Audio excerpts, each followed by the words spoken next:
the leadership of PECO, of higher education and training institutions, private sector representatives, government officials present, and ladies and gentlemen.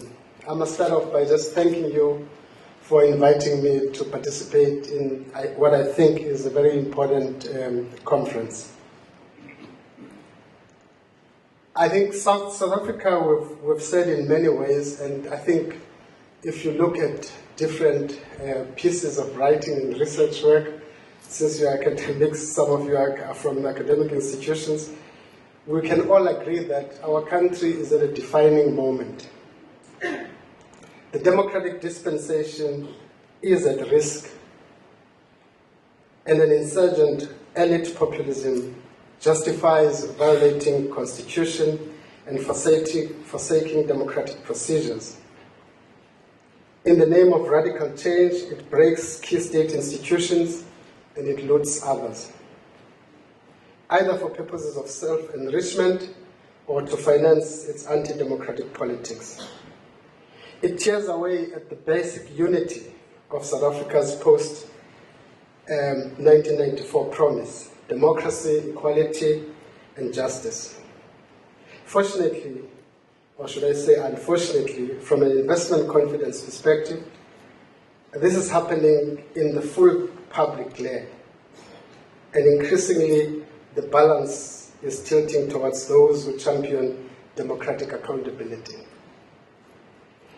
But much damage has been done, and significantly more can be done before we get the necessary changes. My focus today is probably going to look at what underlies the current moment. What choices do we have, and how do we collectively work to advance democracy and inclusive growth?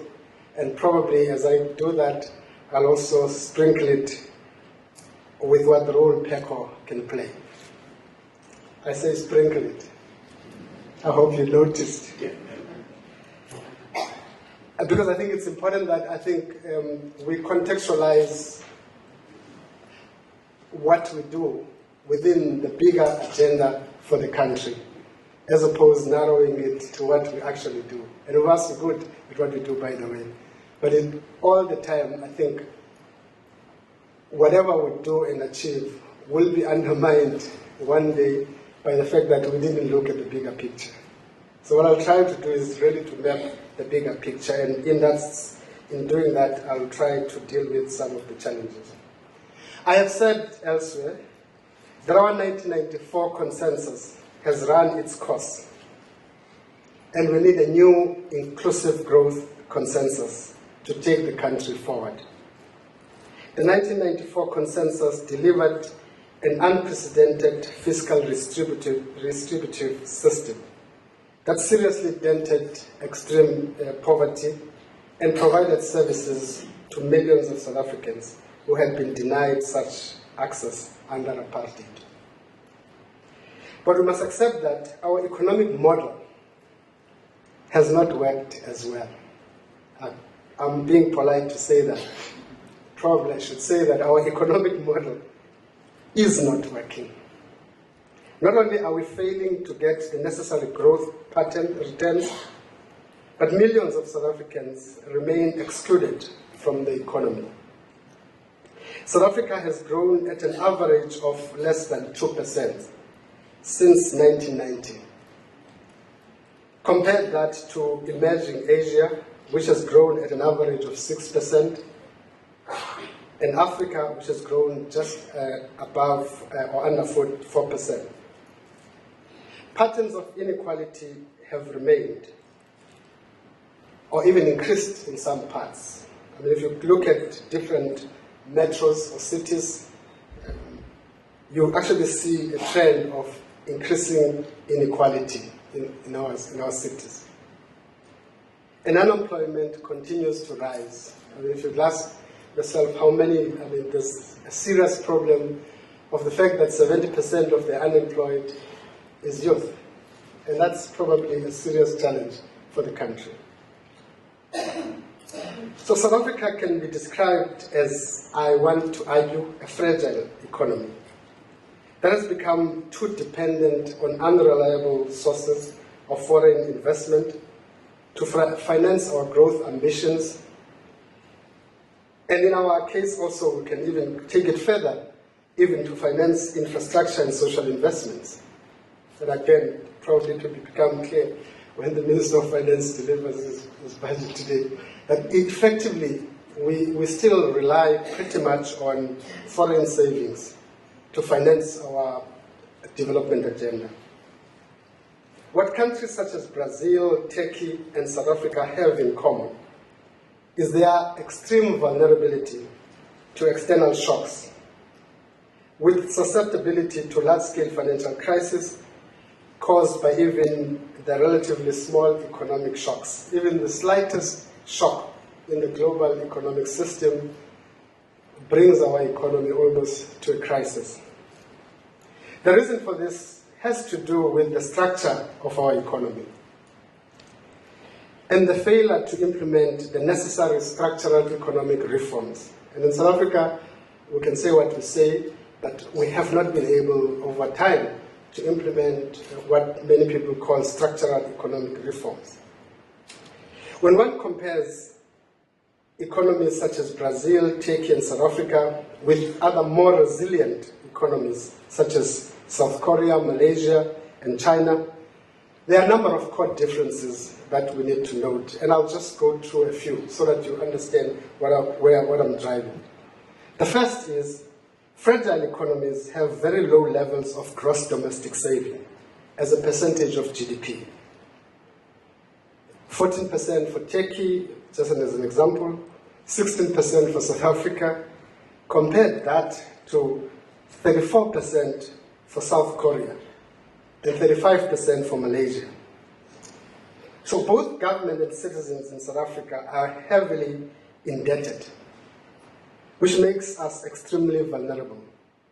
Debt servicing has become the fastest growing budget item. Again, this is for both of government and private sector, as well as private households, by the way. To put it into perspective, we could fund the annual budget of an additional 2 provinces, or even provide the additional cost for free higher education for the next 5 years on what we spend on debt servicing in 1 year. So, reining in rampant government spending, addressing the contingent liabilities, which probably centers around the state-owned enterprises, and terminating and deferring spending on unviable projects like the nuclear projects and many other fancy projects that government want to fund, which in many instances are not that wise, is something that is non-negotiable. Because if you go that route, we must actually also say that we are going the route down the fiscal cliff, basically. And that has huge implications for the economy. So the second point is, the more resilient economies have far higher levels of fixed capital investment.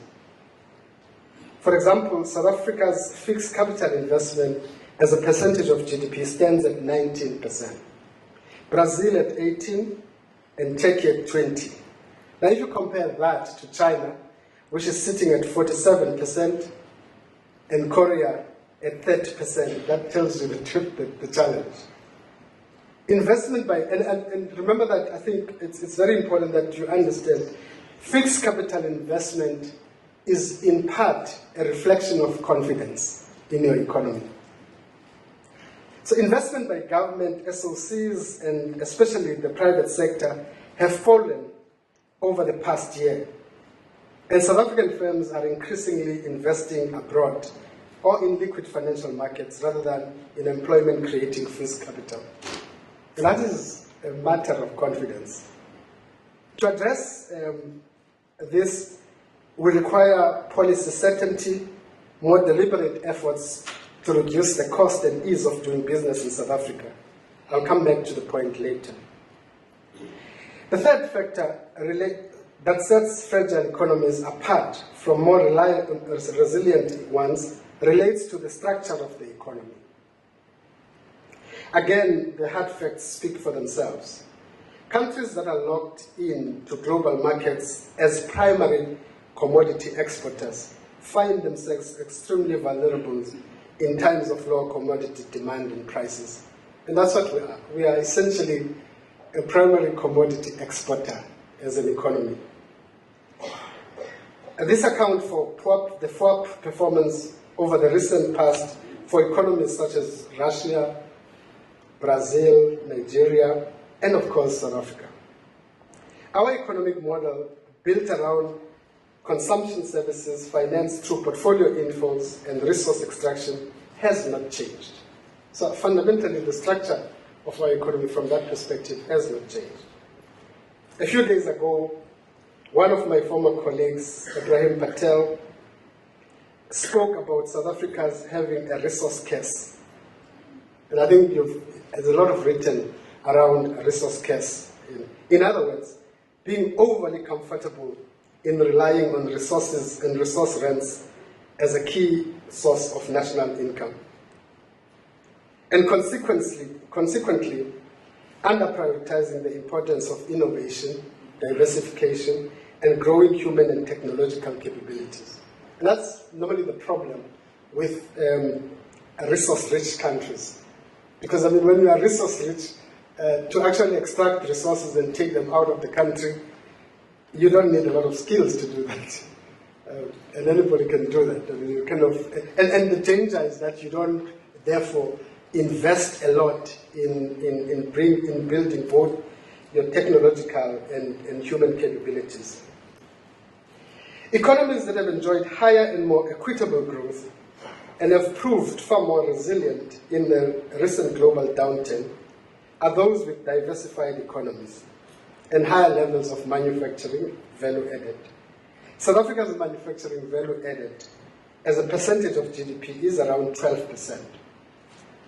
And Turkey, if you compare with Turkey at 13, Brazil at 17, and those are your fragile economies. Now, if you take that and compare it to China at 32, South Korea at 31, and Thailand at 33, it's very clear that we have a problem. Because our manufacturing value, the manufacturing value add tells you many stories. In part, it tells you that your human capital, it tells you about your technology, but it's also employment intensive increasingly. I mean, it is primarily, until you kind of migrate your growth and development. It is especially in high technology exports that the real differences are exposed. Now, as a percentage of manufactured exports, high technology goods make up 4.5% in South Africa. They make 2% in Turkey, and if you compare to Malaysia, which is sitting at 43% of your total exports, and 26% in both China and South Korea. So there's also a direct correlation between how well economies perform in high technology exports and how much they invest in research and development and innovation. Innovation spend in South Korea is upward of 4% of GDP. In China, it is over 2%. In South Africa, it is about 0.7%. And that's a serious problem. And we're combining both private sector as well as public sector investment in innovation and research and development. Coming closer to what PECO is all about, it is also about logistics efficiency and export capability. And logistics are very fundamental for the growth of any economy, effectively. The more developed your logistics system is, the more effective your economy is. Because the economy is about selling, trade, and moving goods from point of production to points of sale.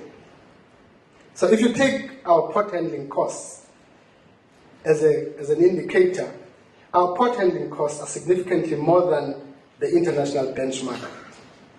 So if you take out the incentives, we probably would not be competitive in the automotive sector and generally in the export sector. So I think it's the incentives that continue to sustain us, our competitiveness. So how do we deal with this? I think we need a twofold approach to escape. And essentially the point I've been trying to make with all these things, that we are trapped. We are in a low growth, high inequality trap as a country. And I think we need to think through. And that's why I think the conversation increasingly should be about how do we get out of this trap. So there are two, I think we need a twofold approach. Firstly, we must expand and diversify the economy. And this can only happen if we provide policy certainty and actively raise the levels of fixed investment in new sources of growth and in building our technological capabilities through investment in innovation and strengthening our logistics capability. That's one part of the twofold strategy. The second is we need to radically, and I use the word radically cautiously because it's used so much these days, we must radically increase levels of economic participation among the majority of citizens who remain locked outside the economic mainstream. This is, and I think we can take a short-term view to the issue of increasing participation in the economy. And that will be dangerous, by the way, to do so. We must cautiously guard against short-term knee-jerk reactions to real fundamental structural problems. And I'm saying this thing noting that many people actually tend to go for the short-term knee-jerk reactions to this thing. And the exclusion in South Africa is both as a result of failure of our education and training system, on the one hand, and the reality of and the indictment of an over-concentrated structure of economic ownership. And those are the two things that we need to address. And you don't address them overnight, by the way. You need to think carefully about how you deal with them, because you've got many countries that actually went into economic disaster just by mismanaging how to deal with those two factors. I mean, I can quote Venezuela, and our neighbors here in Zim, etc., etc. And there are many countries that seem to be almost peeping in the direction of a disaster, economic ruin and disaster, because they mismanage how to deal with these issues. And key to finding a solution to concentration in our economy is a better strategy to support small firms and startups in more productive and more competitive sectors of the economy. And I would be keen to hear PECO's view on whose members are at the economic coalface, how small business can better be supported in South Africa. Because I think politicians sometimes think that this is theoretical. It's a very practical process, I mean, to actually support and nurture new. And let's face it, one of the problems we always say, I see in all government documents, people say, oh, small business is the way forward for growth. The truth of the matter is that if you don't have strategy for small and medium enterprises development, and you don't have the right ecosystem to support it, it's not going to happen. And how do you build the ecosystem? Is actually realizing that it's only when you actually organically build it within the context of enterprise development where big enterprises have a role, and where private sector has a critical role, where institutions that are at the coalface of delivery of these goods have a role.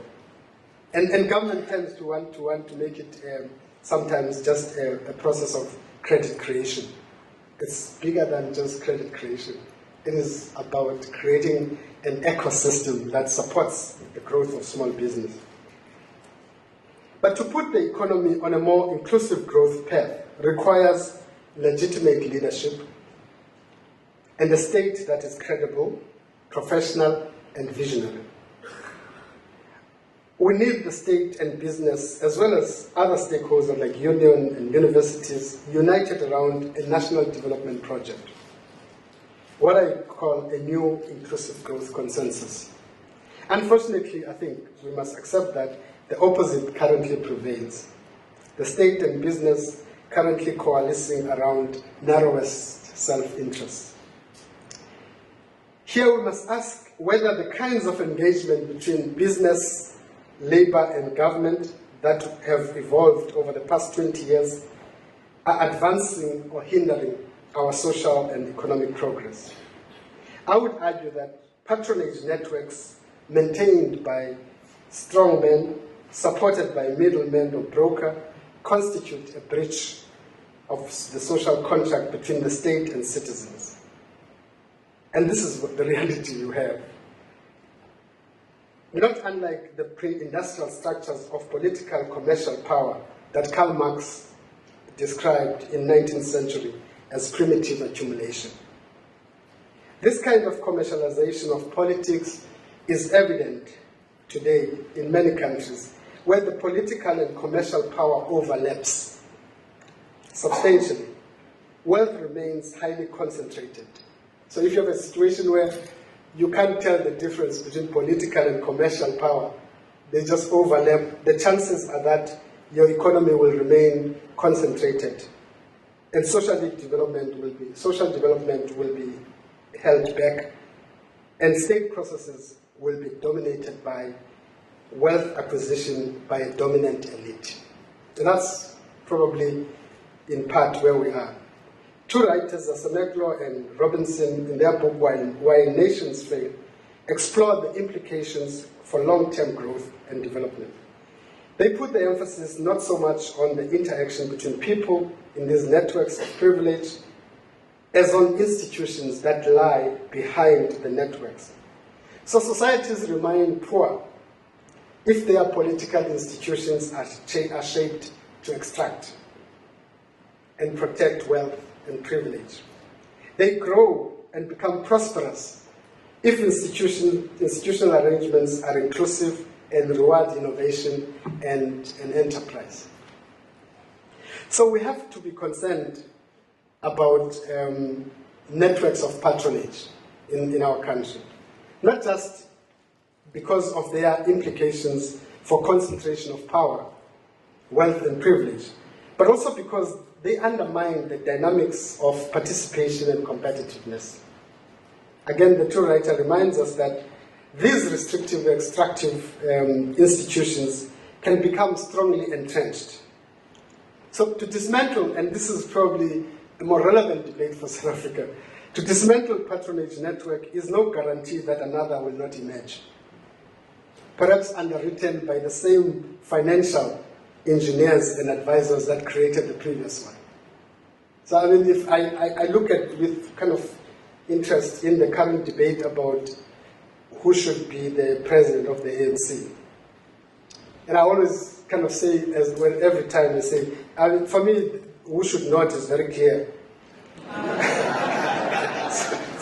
So I always look at it and think that I think the missing element, of course, in the debate is that, but whoever becomes the president, what is the agenda?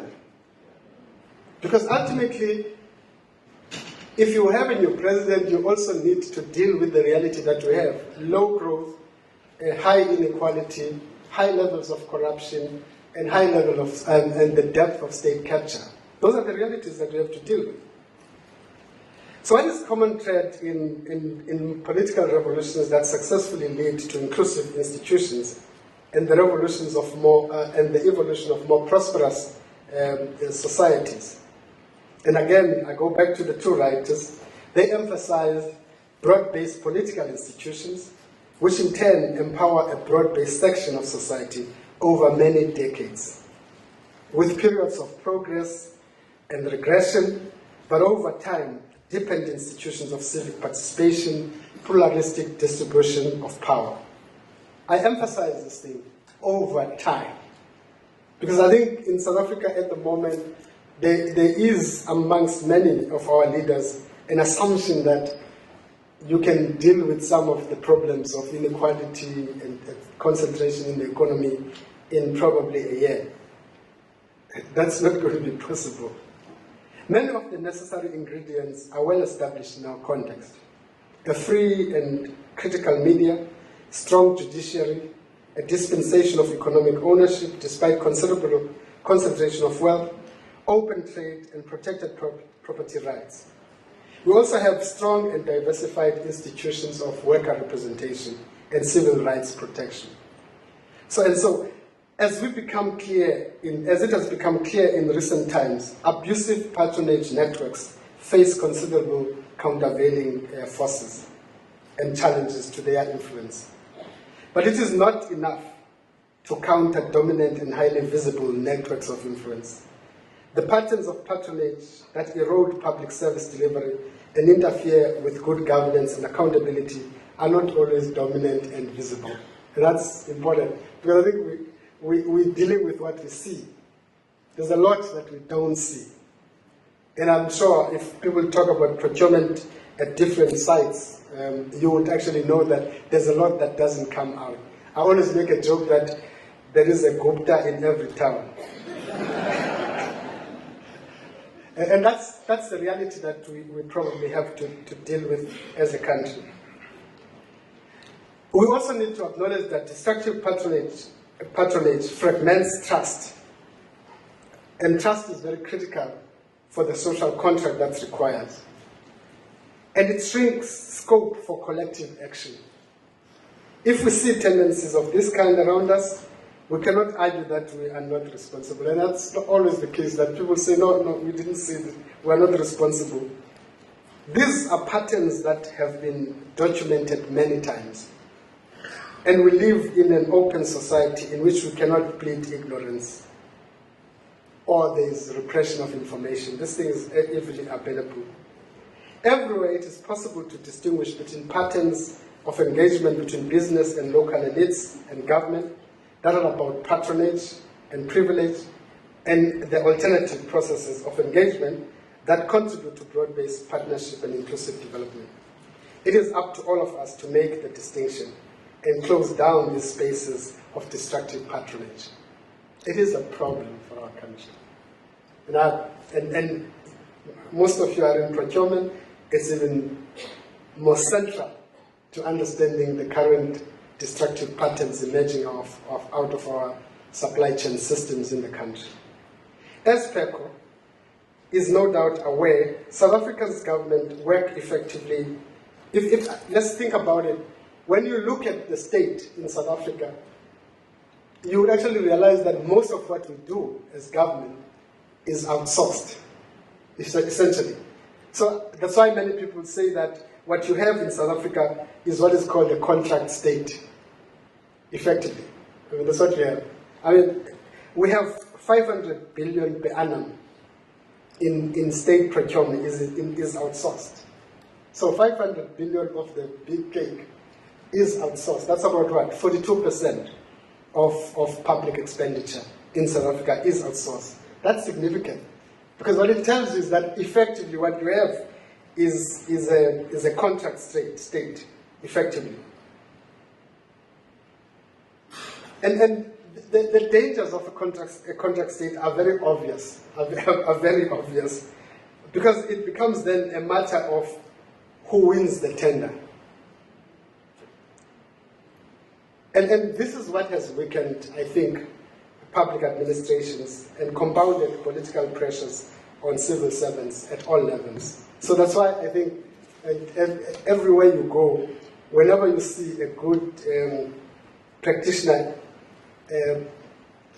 supply chain practitioner in the public sector, sometimes I always ask him, which department fired you?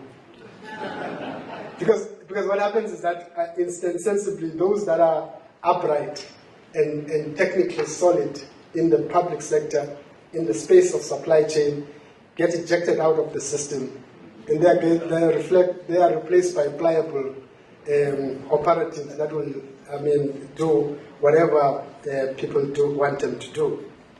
So destructive patronage is mutually reinforcing. patronage politics and political interference weakens the state.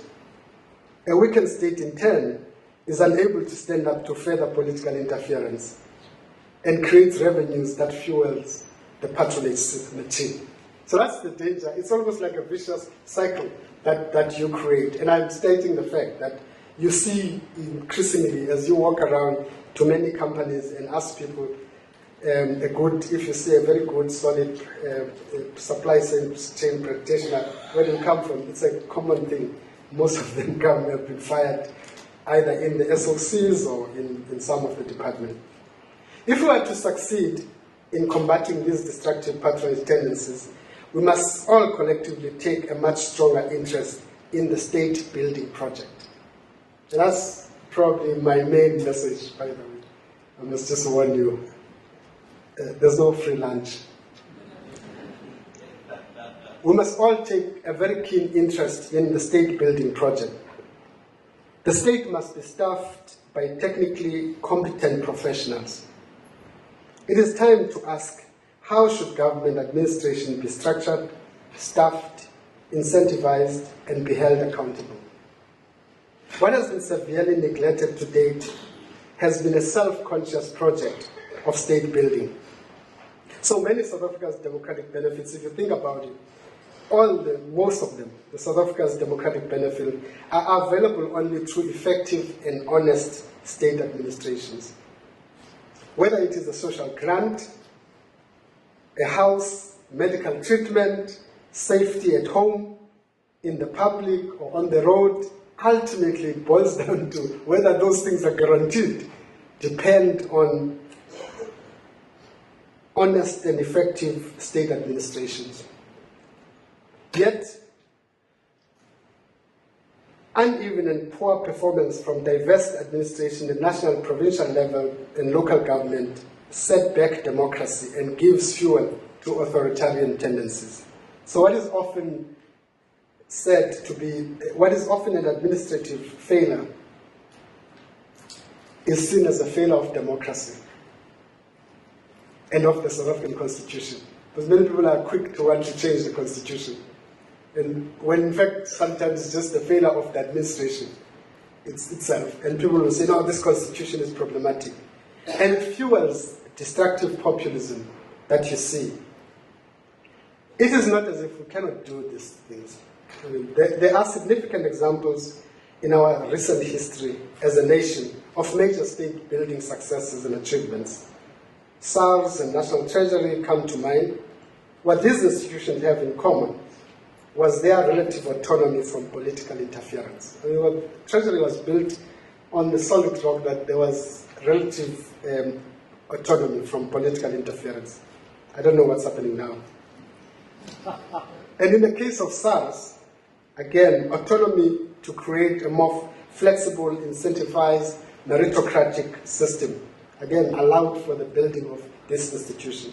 And you can say the same thing about Home Affairs. I think great strides were made in Home Affairs and in creating the best South African ID books, etc., which actually is a success of a state building process. Besides professionalizing the state and depoliticizing the administration, I am stressing this thing that our challenges, if we are to succeed, like many other countries have succeeded, we must depoliticize administration, public administration. We also need to build more inclusive forms of collaboration between government and business, organized labor, and civil society. This collaboration must assume minimum levels of trust, because we cannot, and what has been broken, I think, in the last couple of years is trust between the state and business. And we must work towards rebuilding this trust. This collaborative effort must protect the institutions charged with defending our democracy, including the Constitution, our judiciary, our media, our civil society, our academia, the Reserve Bank, and many of those things. And Ricardo Hausman, one of the leading economists in IMF, recently said that the strength of South Africa is that we have a very strong immune system. And that immune system is the Constitution. We still have strong institutions. We still have a civil society that is very robust, as it were. So as civil society and business, as political and social movement and trade union and universities, we must play a role in combating the destructive patronage that threatens both our state and the economy. And I stress this thing that you cannot think about the economy without thinking about how you build the state. I mean, that even the World Bank has moved away from that theory that you have to separate the state from the economy. If you have a weak state, the chances are you're going to have a very weak economy. And that's probably what we must be conscious about. And the problem, and central to the state building agenda, is ensuring that we have better supply chain systems and models and structures and processes. And that's probably what we have. And I always say that everybody fired. Think about it very carefully. No matter what we can sometimes do, more than 50% of people fired in the public sector. If you really dig a little bit deeper, it revolves around supply chain.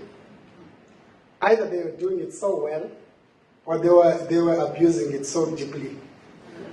So it's central to state building project, strengthening supply chain. In fact, the interesting research, there's work done by a professor called Clickett on corruption and state capture issues. And it comes back to the issue that corruption is not just a psychological problem. So in other words, certain people are not corrupt because they are bad people necessarily sometimes. Of course, I'm not saying there might be bad people who corrupt, but that's a different argument. But I think people are not corrupt because of that. I mean, the corruption is structural. If you don't have your process right, if you don't have transparency in your system, the fact that you have an honest person adds to this thing. The problem is that if you think about it, in all cases where there's been high corruption, whether it's ESCOM or elsewhere, the first attack is on the structures, on the system, on the procedures. Because once you collapse that, it becomes free for all, and as you would realize. I want to end by saying that I think our program as a country should center around the following points, and I'll just summarize them. We must try to seek to build a more capable, professional, and corrupt-free state. Now, I would ask people, I know many of you might not be might be sensitive to certain channels. You must watch what's going on in China today, in the last 3 days, I think, the conference of the Chinese Communist Party. Watch it carefully. Watch it. I've watched it my eyes were glued on it. And it's something that we should look at very carefully. And one of the things that they emphasize, right through the conference, is the need for building, they call it a technically sound state and a corrupt-free state. Now, they're spending millions to say in the next, 30, 45 years, I don't know the numbers, but they will root it out completely in the system. But listen to their arguments why. And part of their argument is that deep corruption weakens the state and undermines the possibility of service delivery for the poor. The second argument is that deep corruption undermines the economy. And that's very important, because if you think about their growth rate, if they see that as an important element, and who are we to not realize the importance of this thing? So that's the first point. The second point is increasing levels of employment and investment in sectors where we have comparative advantage. Now, I always maintain that until, as all of us collectively, and private sector's role is definitely, you must make money in this private sector. I always say that, your business is business of making money ultimately. But think about it, I think the levels of unemployment in our country are reaching proportions that are dangerous. for social stability, political stability, and economic stability.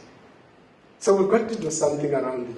And part of it is about how we diversify our economy, but also part of it is about government creating the necessary certainty on policy and stop vacillating around policy, as it were, and embarking on what is called structural reform, economic structural reforms. The third element is increasing both black share of wealth and income, as well as the share of national income of the poorest 40% of the population. And that's something that we must embark on. I mean, it's a long-term project. We have to embark on it. We have to put the measures together, and we have to deal with all the blockages to that. The fourth element is building innovation, technological capability to make us fit for the future. The world of work is changing very fast. I mean, if you were in Mcebisi here about 7 years ago, and you went through the plant, go and see how it is today. If you went to the logistics companies now and look at how ICT drives logistics now, I mean, that's the thinking around ICT, etc., drives logistics. It tells you that there's a investment in all sectors of the economy that we should make into technology, into innovation that is there. I mean, if you are going to sustain the contracts you have, and really, I mean, you're not going to be always able to put the goods that you're selling to university on a bakkie and drop them there.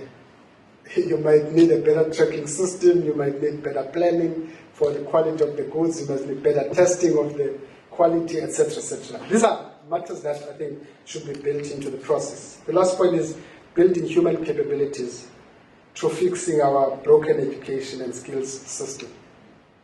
And I know that I think the tendency, and in the last, I think, couple of years, I think there's been a very useful initiative or debate that has been kickstarted by the Fees Must Fall movement, I think, about education. And it's not just about, and I think the danger is that we look at higher education only. It is about education as a whole. I mean, because ultimately I think what you have, the failure or success of your higher education system, depends pretty much on how effective your basic education is. And our problem increasingly is that as we open up access to higher education, which is part of and there's an interesting World Bank report that demonstrates that actually we've done very well in terms of access to education. We're almost close to education for all.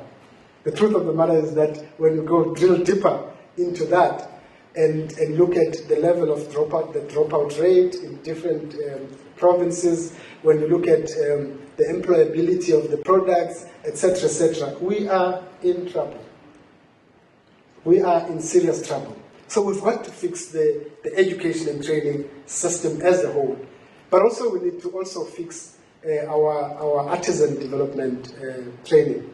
Because again, we still have a notion that artisan development must happen through the traditional state college. And that's where, again, the conversation between higher education and private sector should kick in. Unless we embed, as in many countries people have done, skills development, artisan development with different sectors of the economy, the outcome is going to be minimal. I want to end by saying that I know that you guys are in the coalface of most of these issues, and we can count on you to help rebuild South Africa. Our people need hope. Our people need hope.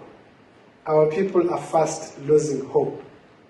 And in part, I think, let's face it, if there's any disaster that political parties have done, it is to destroy hope amongst our people. And we must rebuild that hope and confidence amongst our people. I thank you.